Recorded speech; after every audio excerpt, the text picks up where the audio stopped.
What's your message to the people? Their message is one of peace. What is your message? My message has been clear from day one 2 years ago.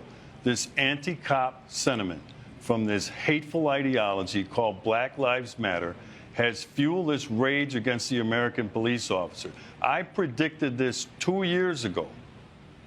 So what I want to know, okay, Sheriff. do I want to know? With all due respect, do you know that this was because of that? Yes, I do. As a law enforcement officer? I've been watching this for 2 years. I predicted this. This anti-police rhetoric sweeping the country has turned out some hateful things inside of people that are now playing themselves out on the American police officer. I want to know, with all of the black-on-black violence in the United States of America, by the way, when the tragedies happened in Louisiana and Minnesota, do you know that 21 black people were murdered across the United States? Was there any reporting on that? There was a black officer who was killed today. But was there any reporting on that? Sheriff, please, let's just keep the volume down here. So I understand, and listen, I'm looking at 3 dead cops this week, Sheriff, and I'm looking at 5 last year. You trying to tell me to keep it down? Just please, if you'll just please, we can keep it civil. So, because the message to people at home, I'm sure you want, is one of civility. I wish, Don, I wish you had that message of civility. I would like to have a conversation toward this with you. Hateful ideology, these purveyors of hate. You don't know what my message is. That's what I want to say do. to you is, these people preach vile and virtue we'll be right in the back. name We're of going to go to break, hate. and we'll be right back. For over 39 years, I was a police officer in Milwaukee, Wisconsin. For 15 of those years, I was the sheriff of Milwaukee County. I've done everything you can do as a cop, from walking the beat to investigating murder to running the agency. I've met a lot of cops of every race, ethnicity, and background. Here's what I can tell you. Cops are not perfect. That's not a news flash, but this might be. They don't have to be perfect. They have to be excellent. And most officers reach excellence every single day, and often under very difficult circumstances, circumstances you can't imagine and wouldn't want to if you could. Perfection is an unattainable goal. Cops are ordinary human beings, like everyone else. Lawyers, surgeons, and baseball players, they make mistakes. But no profession works harder to correct its mistakes. You can mark social progress by the improvements made by police departments over the last 50 years. Today, police are more professional, better educated, and better trained than at any time in their history. You wouldn't know it, though, if you listened to self-serving, self-righteous politicians and activists. In their version of history, the police are the villains of the story, not its heroes. Like everything else this crowd does, they've got it all backwards. The police aren't the problem. The politicians and activists are.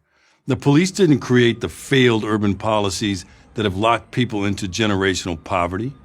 The police aren't responsible for fatherless homes, failing schools, and bad lifestyle choices. And they sure as hell aren't responsible for the lack of respect shown to police officers. It is this lack of respect for authority, fostered over decades by the progressive left and its fear the police narrative, that has led to the needless deaths of so many young black men. When Officer Darren Wilson told Michael Brown to get out of the middle of the street in Ferguson, Missouri, did Brown comply? No. When officers in Baltimore told Freddie Gray to stop resisting arrest, did he comply? No. When officers in New York City told Eric Garner to stop resisting arrest, did he comply? No. Here's a useful tip. If you want to avoid a bad outcome with a police officer, follow this simple rule. When a cop gives you a lawful command, obey it, even if you disagree. Whatever problem you are experiencing is not going to be settled on the street. People with complaints need to use the process established for that purpose. Though cops don't have the final say, they do in that moment. How you react can be a matter of life or death.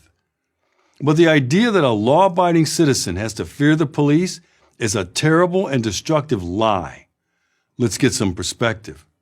In 2014, 990 people were killed in police use of force incidents. Does that sound like a lot?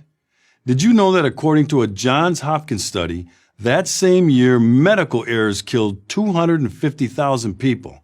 Yet activists aren't marching in the streets demanding that the medical profession be reformed. Why not?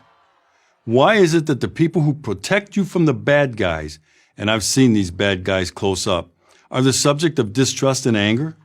Why is it that groups like Black Lives Matter, I call them Black Lies Matter because it's based on the falsehood that police represent a danger to black people, are celebrated by the media and politicians? All this is taking its toll on cops, and even more tragically, on the law-abiding citizens in the neighborhoods that most need a strong police presence. The murder rates in these neighborhoods are going up because lawful, aggressive policing is going down. Heather McDonald of the Manhattan Institute has explained why. She calls it the Ferguson effect, and it's real. It's also common sense. Why, police officers reason, put your career at risk if 30 seconds of smartphone video taken out of context can destroy it. Here's the truth. Police aren't afraid of walking the streets or being shot by random criminals. They're afraid of being involved in an incident that would label them forever as trigger-happy racists. Are there bad cops? I know firsthand that there are. I've had to fire them. But the overwhelming majority are good, decent men and women concerned about the law-abiding citizens in the communities they serve and are willing to put their lives on the line to protect them. Those who try to convince you, either out of ignorance or out of some ideological agenda, that the police are the enemy, those are the people you should fear. Run from them, not the cops. I'm Sheriff David Clark for Prager University. I can't have a conversation with you if we're both talking at the same time.